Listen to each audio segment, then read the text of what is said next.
रामतीर्थ ते शिवतीर्थ मुक्त संवाद अभियान जो 30 तारखेपासून राष्ट्रमाता मा जिजाऊ यांना अभिवादन करून सिंदखेड राजा बुलढाणा इथून निघालेला हा काफिला आज तब्बल 29वा दिवस 29व्या दिवशी तब्बल 10वी लोकसभा 27वी विधानसभा करत मजल दर मजल करत इथपर्यंत पोहोचला आहे। माझ्या समवेत इथले संपर्क प्रमुख रुपेशमयी म्हात्रे, या ठिकाणी आमचं स्वागत करणारे उपनगराध्यक्ष विजयजी भगत, आमच्या समवेत असणारे श्री राऊतजी, कुलदीप धानके, सगळे आमचे युवा सेनेचे अल्पेश भोईर, हिवरे, अनेक मान्यवर पदाधिकारी ते आहेत, आमच्या महिला संघटिका ताई आणि आपण सर्व भावांनो आणि बहिणींनो।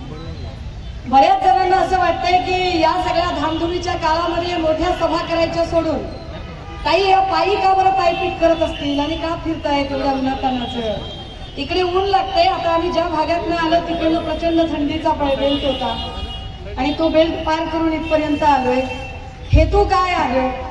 हेतू हा आहे राजे हो की इको कमी कर रे बाबा आणि काहीच करू नको याला। हेतू हा आहे की गेल्या 10-5 वर्षामध्ये एकूण राजकारणाचा दर्जा इतका घसरलाय, जो महाराष्ट्र कधी काळी अत्यंत विद्वत्ता प्रचूर अशा लोकांनी व्यापलेला महाराष्ट्र होता, तो महाराष्ट्र आता बोलघेवड्या फितुरांनी व्यापला आहे।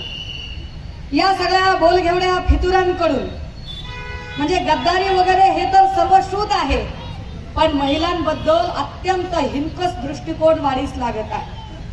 एकीकडे ही सगळी मंडळी म्हणत आहेत की आम्ही प्रभू श्रीराम, पण मुळात त्यांना रामच कळलेला नाही। यांना जर राम कळलेला असता तर राम मर्यादा पुरुषोत्तम होते हेही कळलं असतं। ज्या लोकांनी कुठलीच मर्यादा शिल्लक ठेवली नाही त्यांना मर्यादा पुरुषोत्तम राम कळू शकत नाही।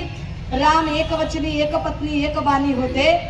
मला एकपत्नीवर आता जास्त बोलायचं नाही, कारण आत्ताचा एकूण सिनेरिओ बघता कधी खासदार राहुल शेवाळेवर एखादी रिंकी बक्सला नावाची एखादी माय माऊली प्रचंड तक्रारी करते, व्हिडिओ सादर करते, सगळे पुरावे देते, पण उभ्या भारतात तिची एकही पोलीस कंप्लेंट लिहून घेतली जात नाही का? कारण खासदार राहुल शेवाळे सत्ताधाऱ्यांच्या सोबत असतात। मी स्वतः अनेक पोलीस स्टेशन मध्ये जाते की अरे अर्वाच्य आणि गलिच्छ भाषा वापरली आहे गद्दार गँगच्या एका आमदाराने, एकही पोलीस स्टेशन तक्रार नोंदवून घेत नाही। अहो हे तर सोडा, लोकसभेमध्ये संसद रत्न प्राप्त खासदार सुप्रिया सुळेंबद्दलही अर्वाच्य भाषा सत्तार वापरतात, पण त्याच्यावरही काहीच कारवाई होत नाही। सोलापूरमध्ये भाजपचा अध्यक्ष श्रीकांत देशमुख याच्या विरोधात निर्मला यादव नावाची एक मायमाऊली रोज सोशल मीडियामध्ये दाद मागते, तिच्यावरही कुणी लक्ष देत नाही। अगदी आजची ताजी बातमी आहे, मिड डे आणि टाइम्स ऑफ इंडियानं फ्रंट पेजला बातमी घेतली आहे। बातमी काय आहे? मंगेश साटमकर नावाच्या माणसावर बलात्काराचा आरोप होता। सगळेच्या सगळे पुरावे त्या मायमाऊलीनं सादर केले। साटमकरने जसा ही गद्दार गँगकडे प्रवेश केला, आज पोलीस साटमकरला बलात्काराच्या आरोपातनं क्लोजर रिपोर्ट देत आहे। हा विशेष आहे, म्हणजे त्यांच्याकडे गेला की बलात्कारी असो की खुनी असो की दरोडेखोर असो, कमला डिटर्जंट केक सब कुछ ओके कर देगा, काही बोलायचंच काम नाही। महिलांबद्दलची ही हिनकस, ही अत्यंत गलिच्छ भाषा, हे अत्यंत वाईट असा दृष्टिकोन, या सगळ्यांबद्दल जनजागृती व्हावी। खऱ्या अर्थानं आम्ही मा रमाईच्या, मा जिजाईच्या, मा सावित्रीच्या, फातिमाबी शेख, ताराराणी शिंदे, अहिल्यादेवी होळकरांच्या लेकी आहोत। आणि कुणी जर अशा पद्धतीने जर इतक्या गलिच्छ भाषेत बोलत असेल तर त्या संबंधाने पूर्ण राज्यभरात एक जनजागृती झाली पाहिजे। ईडी, सीबीआय, इलेक्शन कमिशन सारख्या स्वायत्त यंत्रणा काय पद्धतीचा हायदोस घालतायत ते आपण बघितलं। 10 पक्ष फिरून आलेला राहुल नार्वेकर, ज्यांची स्वतःची पक्षनिष्ठा नावाची गोष्ट नाहीये ज्यांच्याकडे, ते इतरांना सांगतायत तुझा हा पक्ष, तुझा तो पक्ष, खिरापत वाटल्यासारखे पक्ष वाटतात। लोक बघतात ही सगळी गोष्ट. ईडी सीबीआय वरती ज्याने ज्याने आरोप केले, तो तिकडचा व्हिडिओ स्पेशालिस्ट मुलुंडवाला, हिसाब तो देना पलिंगा, तो हिसाब तो देना पलिंगा वाला, एवढ्या लोकांवर त्याने ईडीचे आरोप केले. माध्यमांमध्ये हे सगळं सर्वश्रुत आहे. एका एक असा रिपोर्ट दाखवावा की किरीट सोमय्याने ज्याच्यावर आरोप केला त्याला शिक्षा लागली. किरीट सोमय्याने ज्याच्यावर आरोप केले ते नंतर सत्ताधाऱ्यांच्या सोबत गेले आणि त्या प्रत्येकाला क्लीन चिट मिळाली. म्हणजे किरीट सोमय्या हा माणूस भ्रष्टाचार बाहेर काढत नाही, तर किरीट सोमय्या नावाचा माणूस फक्त आणि फक्त विरोधकांमधल्या एका माणसाला पकडून ब्लॅकमेल करायचं काम करतो. किरीट सोमय्या हा ब्लॅकमेलर माणूस आहे, हा भाजपचा नेता वगैरे नाही. मला आनंद आहे, मी भाजपचा आभार मानले पाहिजेत, मी भाजपचं अभिनंदन केलं पाहिजे की बाकी काही का असे ना, भाजपच्या कार्यकर्त्यांनी किती का सतरंजा उचले ना आणि 45 पैशांच्या हिशोबाने किती का मेसेजेस फिरवे ना, पण जेव्हा काही द्यायची वेळ येते तेव्हा भाजपा इमाने इतबारे काँग्रेसच्या आणि आमच्यासारख्या पक्षातल्या लोकांना घेऊन देते. मूळ भाजपाईंना ती काहीच देत नाही. आम्ही आभार मानतो. मिलिंद देवरा असतील किंवा अशोकराव चव्हाण असतील, या सगळ्यांना जे भाजपने भरभरून दिलं, आम्ही आभारी आहोत. आणि आम्ही आभारी याहीसाठी आहोत की एवढा आक्रस्ताळेपणा केल्यानंतरही आणि इतका नीचतम स्तर गाठल्यानंतरही नारायण राणेच्या पदरात काही पडलं ना, भाजपच्या महिला आघाडीतल्या आक्रस्ताळ्या बायकांच्या पदरात काही पडलं. किमान भाजपला तो सेन्स आहे की कुणाला द्यावं कुणाला नाही द्यावं. नारायण राणेला दिलं नाही, त्यांनी काँग्रेसच्या लोकांना दिलं. राजे हो, हे म्हणाले होते की आम्ही भ्रष्टाचार संपवणार आहोत. कसा भ्रष्टाचार संपवणार? आपल्याला हे बाराखड्या शिकवत होते. ए फॉर आदर्श घोटाळा, बी फॉर भोसफोर्स घोटाळा, सी फॉर चारा घोटाळा, डी फॉर दालन, E for Enron, F for forest, G for गायरन, एच फॉर हवाला, S for sugar and T for Telgi. हे आपल्याला बाराखड्या शिकवत होते. पण हे जेवढे आरोप केले ही सगळीच्या सगळी माणसं भाजपने स्वतःच्या मांडीवर घेतली. एका अर्थाने महाराष्ट्र स्वच्छही झालेला आहे की सगळेच्या सगळे भ्रष्टाचार ही आता भाजपमध्ये गेले आहे. ही उमेद आहे, ही उमेद आहे. मला वाटतं पानगळ झडली की नवी पानं फुटायला मदत होते. ती नवी पानं फुटतायत, नवे अंकुर फुटतायत. भिवंडी लोकसभेतून आमचा रुपेश म्हात्रे सारखा एक खंबीर भाऊ, जो खंबीर भाऊ इथल्या लोकसभेचे प्रश्नही समजू शकतो आणि ताकदीने इथे या सगळ्या लोकांशी अत्यंत छान पद्धतीने सामावून समायोजन आणि समन्वय करू शकतो.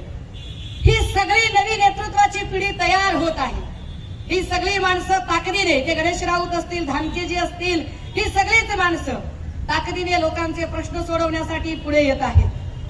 दादा हो, हा मुक्त संवाद कशासाठी? तर हा मुक्त संवाद याहीसाठी कि दर महिन्याला पंतप्रधानांनी यायचं और म्हणायचं मैं मन की बात करूंगा, और मन की बात में क्या बोलूंगा कि गटर में से गैस निकलता है, मन की बात में क्या बोलूंगा तो उधर अमेरिका में क्या हुआ, ऑस्ट्रेलिया में क्या हुआ, और दादा इधर देखना इंडिया में कितना जल रहा है, इधर मणिपुर जल रहा, उस पर बात नहीं कर रहे, मणिपुर में इतना सब कुछ हो रहा, उस पर बात नहीं कर रहा, उधर की मन की बात. मुक्त संवाद यासाठी आहे की बहुत हो चुकी मन की बात, अब सुनेंगे जन की बात. आम्ही लोकांचं म्हणणं ऐकायला आलोय, लोकांशी बोलायला आलोय, लोकांचे प्रश्न समजून घ्यायला आलोय. आणि हे लोकांचे प्रश्न समजून घेत असताना अनेक ठिकाणी अनेक प्रकारचे प्रश्न समोर येतात. काल आम्ही महाविकास आघाडीच्या सगळ्या पदाधिकाऱ्यांच्या सोबत चर्चा करत होतो. महाविकास आघाडीचे पदाधिकारी सांगत होते काय पद्धतीने भिवंडीचं एकूण वातावरण करून टाकले. मुरबाड रेल्वेचा प्रश्न, मुरबाड रेल्वेसाठी केलेलं भूमिपूजन आणि त्यानंतर त्याच्याकडे अजिबात लक्ष न देणं, आसनगाव साठीच्या ज्या लोकल सोडल्या तर त्या लोकलचा साधा इथल्या चाकरमान्यांचा प्रश्न, या प्रश्नांवर खरंच तोडगा काढलाय का? एकूण भिवंडी परिसरामध्ये 13 छोटी धरणं, 4 मोठी धरणं, एवढी मोठी धरणं असून सुद्धा धरण उशाला आणि कोरड घशाला अशी आपली परिस्थिती आहे. भिवंडीकरांचा पाण्याचा प्रश्न अजून सुटलेला नाही, इथल्या रस्त्यांचा प्रश्न आहे, अनेक अनेक गोष्टी आहेत. या सगळ्यांच्या विरोधात आपण कपिल पाटलांना बोलावं म्हटलं तर त्या बिचाऱ्याला वेळ कुठे आहे? खरं तर पंचायत राजशी संबंधित खातं कपिल पाटलांना दिलं, पण कपिल पाटलांना त्याचा उपयोग करून घेता आला नाही. त्याचा परिणाम असा झाला की लोक आता कपिल पाटलांकडून पाठ फिरवतात, कपिल पाटलांशी बोलायचं टाळतात, कपिल पाटलांकडे जाण्याचं टाळतात. हे कपिल पाटीलच्या हे लक्षात आलं की आता आपण गर्दी जमवू शकत नाही, कारण गर्दी गद्दारांकडे येत नाही. ही निष्ठावंतांची मांदियाळी खुद्दारांच्या सोबत असते. मग काय करावं? मग कपिल पाटलांनी एक नवी शक्कल लढवली. बघा हा गर्दी जमवण्याचे, मला वाटते उद्या परवा असेल तो कार्यक्रम, आजच आहे का? मग गौतमी पाटील, अहो काय कपिल पाटील तुमच्या कामाचा प्रभाव राहिला. जर तुम्हाला गर्दी जमवण्यासाठी गौतमी पाटीलची गरज पडत असेल तर भाजपने गौतमी पाटीलला तिकीट द्यावं. कपिल पाटीलला कशाला तिकीट द्यायचं जर कपिल पाटीलची तेवढी पात्रता नसेल तर? म्हणजे मग गौतमी पाटलांनी तिकडे गाणं म्हणायचं पाटलाचा बैलगाडा, आणि शिंदे फडणवीसांनी इकडे महाराष्ट्रात केलाय राडा. सगळ्या राजकारणाचा चिखल करून टाकलाय.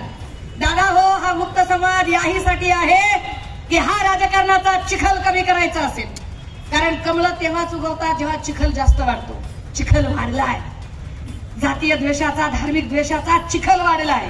अनेक प्रश्न अनुत्तरित आहेत. ना पेन्शनरचा प्रश्न सुटलाय, ना अंगणवाडी सेविकांचा, ना आशा वर्करचा. हे जे आमचे सगळे पोलीस भाऊ आहेत ना बंदोबस्ताला, ह्या सगळ्या पोलीस भावंडांचा तर काही धाकच राहिला नाही. काय त्यांचा धाक राहील बरं? सत्ताधाऱ्यांमधलाच एक आमदार, आपला भातसाही जाऊ देते आता, पण सत्ताधाऱ्यांमधलाच एक जण सांगतो काय करायचंय ते करून घ्या. आपला बाप सागर बंगल्यावर बसलाय. अहो कणकणीत राहतात नारायण भाऊ, सागर बंगल्यावर कोण राहते? असं कुठं असतंय का की सागर बंगल्यावर जर देवेंद्र भाऊ राहतात आणि हा म्हणतोय आपला बाप सागर बंगल्यावर बसलाय, नारायण भाऊच्या जीवाला काय वाटत? वाह्यातपणाचा काही एक म्हणजे किती वाह्यातपणा करावा, काय काय काय वागावं. काल परवा त्या पठ्ठ्याने सांगितलं की अय पोलिसांनो काय कराल फार फार तर माझा व्हिडिओ रेकॉर्ड कराल ना, व्हिडिओ रेकॉर्ड करा आणि आपल्या आपल्या बायकांना दाखवा. किती मुजोरपणा, किती माजोरडेपणा आहे, सत्तेची किती मस्ती आणि कसली ही चरबी आहे. आणि आमच्या पोलीस भावांपैकी एकाही भावाने नितेश राणेच्या या स्टेटमेंटच्या विरोधात एकही गुन्हा दाखल करू नये. ही कसली लाचारी आहे? हे कसलं मांडलिकत्व पत्करलं आहे की एरवी तुम्ही निष्ठावंत शिवसैनिकाने जरा काही बोललं की लगेच 353 दाखल करायला पुढे होता. 323, 324, 307 हे तर ठरलेली तुमची कलमं आहेत. लोक पोलीस स्टेशन मध्ये गोळ्या घालायला लागले, पोलीस स्टेशन मध्ये गोळ्या. लोक फेसबुक लाईव्ह करून मर्डर करायला लागले. एवढं कधीच राजकारण रसातळाला गेलं नव्हतं जे देवेंद्र फडणवीस नावाच्या गृहमंत्र्यांनी अत्यंत कलुषित राजकारण केलं. फडणवीसांनी इथल्या सगळ्या महाराष्ट्राचे अक्षरशः चिखल करून टाकला. इथल्या आधी हिंदू मुस्लिम दंगल पेटवायचा प्रयत्न केला, लव जिहाद वगैरे सगळ्या कपोलकल्पित कथा पुढे आणल्या. या कपोलकल्पित कथांवरती मग राणासारखे आणि काही चिल्लर पाल्लर लोक पण पुढे आणली, जी जाणीवपूर्वक मुस्लिमांच्या विरोधात गरळ ओकायला लागली. पण सगळ्याच मुस्लिम भावंडांचं कौतुक केलं पाहिजे, अभिनंदन केलं पाहिजे की मुस्लिम भावंडांनी अजिबात दाद दिली नाही आणि त्यांनी सामाजिक सलोखाही बिघडू दिला नाही. मग नवीन चाल खेळली गेली सरकारकडून की जर हिंदू मुस्लिम दंगल होत नसेल तर मराठा ओबीसी दंगल करूया. कालपर्यंत आपल्या डोक्यात जाती नव्हत्या राजे हो. कालपर्यंत आपण 18 पगड जातीची लोक गुन्ह्या गोविंदाला नांदत होती. कालपर्यंत इथला मराठा साळी माळी कोळी तेली तांबोळी आतार बागड सुतार लोहार कुंभार आराधी बराडी गोंधळी हे सगळेच्या सगळे लोक एकत्र गुन्ह्या गोविंदाला नांदत होते. भाजप आणि फडणवीसने या सगळ्या लोकांना अक्षरशः गटातटात विभागून टाकलं. जाती जातीचे धर्माचे टॅग त्यांना लावले. आणि ते असं का करताहेत? कारण त्यांना माहिती आहे की इलेक्शन आलंय जवळ. इलेक्शन आल्यावर तुम्ही त्यांना प्रश्न विचाराल, सांग बाबा महागाईचं काय झालं, बेरोजगारीचं काय झालं, तिथल्या वेगवेगळ्या सेक्टर मधल्या नोकर भरतीचं काय झालं, कंत्राट भरतीचं काय झालं, त्यावर त्यांना प्रश्नांची उत्तरं द्यायला उत्तरं नाहीत. म्हणून त्यांनी 2 मुद्दे पुढे आणले. एक जाती आणि धार्मिक विद्वेष आणि दुसरा राम मंदिरचा मुद्दा. राजे हो, जर यांना रामाबद्दल आदर असता तर राम हा राजकारणाचं टूलकिट त्यांनी केलं नसतं. अरे तुम्ही सगळे हिंदू ना, माझ्या माहितीप्रमाणे आम्ही जे हिंदू लोक आहोत आमच्या मराठवाड्यात, तरी तुमच्याकडे काही माहित नाही मला, पण जेवढं मला आकलन आहे हिंदू धर्मामध्ये पौष महिन्यात कुठलंही शुभ कार्य करत नाही. ना वास्तुशांत करतात, ना पूजा घालतात, ना मुलगी बघायला जातात, ना साखरपुडा करतात, ना लग्नाची तिथी काढतात, ना नामकरण करतात. एकही शुभ कार्य पौष महिन्यात होत नाही. मग भाजपने प्रभू श्रीरामाची प्राणप्रतिष्ठा पौष महिन्यात कशी काय केली? ती प्राणप्रतिष्ठा खरे तर रामनवमीला व्हायला हवी होती, पण रामनवमी इलेक्शन झाल्यानंतर येईल आणि भाजपला मुद्दा कॅश करता येणार नाही. मुद्दा कॅश करण्यासाठी, राजकारण करण्यासाठी भाजपाने हे सगळं नाटक केलं. आपण राम म्हणतो का? हो, आम्ही प्रभू श्रीरामांना मानतो. प्रभू श्रीरामाचा मर्यादा पुरुषोत्तमाचा गुण आम्ही मानतो. म्हणून तर आम्ही बाहेर निघालो ना की प्रभू श्रीरामाचे राज्य जर कपट कारस्थानाने हिरावले असेल आणि त्यांना कपट कारस्थानाने राज्य हिरावून घेऊन त्यांना एका वनवासाला पाठवले, अगदी त्याच पद्धतीने सन्मान्य पक्षप्रमुख उद्धव साहेबांना ईडी सीबीआय इलेक्शन कमिशनच्या सह्याने शिंदे फडणवीसांनी कपट कारस्थान करून वर्षावरून पायऱ्या उतरायला भाग पाडले. हे मी बोलत नाही, हे स्वतः एकनाथ शिंदेनी अभिनंदनाच्या ठरावाला उत्तर देताना सभागृहाच्या पटलावर सांगितलं की हे सरकार पाडणं आम्हाला शक्य झालं नसतं जर देवेंद्रजींनी मदत केली नसती. देवेंद्रजी आम्हाला रात्री अपरात्री येऊन भेटायचे, वेश बदलून भेटायचे, हे शिंदे सांगतात. आमच्या अमृता वहिनी सांगतात, आपण काहीच नाही. आमच्या अमृता वहिनी म्हणतात देवेंद्र असे हुडी बिडी घालून यायचा, तो गॉगल बिगल घालायचो आणि कुठं जायचा, मला कळायचं नाही की देवेंद्र कुठे जातो, कुठे जातो. आपण बोललो हे, आपण नाही बोललो. आणि आम्ही पुन्हा सांगतो आम्ही खानदानी लेकर आहेत, आम्ही नाही बोलणार काही. हे सगळं शिंदेंनी बोललं, हे सगळं फडणवीसांच्या पत्नीने सांगितलं. राजे हो, त्याच फडणवीसांनी सभागृहाच्या पटलावर सांगितलं की माझ्या पत्नीला अनिक्षा जयसिंगानी नावाच्या बाईने ब्लॅकमेल केलं, माझ्या घरात ती बाई घुसली, माझ्या पत्नीवर स्पाईंग केलं, माझ्या पत्नीचे व्हिडिओ शूट केले. आम्हाला प्रश्न पडतो, ज्या देवेंद्र भाऊंना आमच्या अमृता वहिनींचं संरक्षण करता येत नाही, ज्या गृहमंत्र्याला स्वतःच्या बायकोची सुद्धा संरक्षण करता येत नाही, असे गृहमंत्री महाराष्ट्रातल्या बहीण लेकींचं संरक्षण काय करतील? साधा प्रश्न आहे. राजे हो, याच सगळ्या मुद्द्यांवर चर्चा करत, विचार करत एका जिल्ह्यात जाऊन त्या जिल्ह्याचा राजकीय, सामाजिक आणि सांस्कृतिक भवताल समजून घेत आम्ही पुढे सरकत आहोत. बुलढाण्यापासून आतापर्यंत प्रत्येक तालुक्यात, प्रत्येक जिल्ह्यात, प्रत्येक लोकसभा, विधानसभा आणि जिल्हा परिषद गटांमध्ये जाऊन ही भूमिका मांडत आहोत. इलेक्शन लागलेलं नाही, आचारसंहिता सुरू झाली नाही आणि मी कुठल्याही इलेक्शनला उभी नाही, मी कुठल्याही प्रचार सभेत नाही, या सगळ्यांचं मला भान आहे. तरीही ही मांडणी आणि हा प्रवास चालू आहे. कारण मी असं म्हटलं की कपट कारस्थान करून जसे रामाचे राज्य हिरावले तसेच उद्धव साहेबांचं राजपाट हिरावून घेतलं गेलं. प्रभू श्रीरामाच्या वनवासामध्ये भरत आणि लक्ष्मण सोबत होते. आम्ही ठरवलं की उद्धव साहेबांना जर तो राजकीय वनवास मिळाला असेल तर मी आणि माझ्या टीम मधली ही सगळी जी 30-35 लोक आम्ही निघालो बुलढाण्यापासून की दिवसभर लोकांशी बोलायचंय, फिरायचंय, चालायचंय, ऊन वारा पाऊस थंडी कशाचाही विचार न करता चालायचंय. जिथे संध्याकाळ होईल तिथे झोपड्या टाकायच्या, झोपड्यांमधून राहायचं आणि आपण आपली भाकरी आपण आपली कष्टाने बनवून खायची आणि लोकांशी बोलत राहायचं.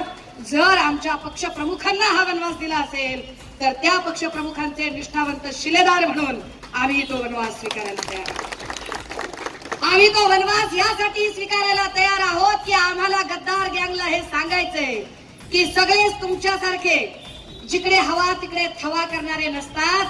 काही निष्ठावंत असतात ज्यांना सत्ता आणि पैशाचा अजिबातच मोह नसतो, ते संघर्ष काळातही टिकून असतात. आम्ही संघर्ष काळात सोबत आहोत. राजे हो, माझ्याकडे बोलण्यासारखे अनेक मुद्दे आहेत, पण मी आपल्या सगळ्यांना या रखरखत्या उन्हामध्ये एकच गोष्ट सांगेन की काय म्हणतात त्याला, लय अवघड हाय गड्या उंगा या बापर.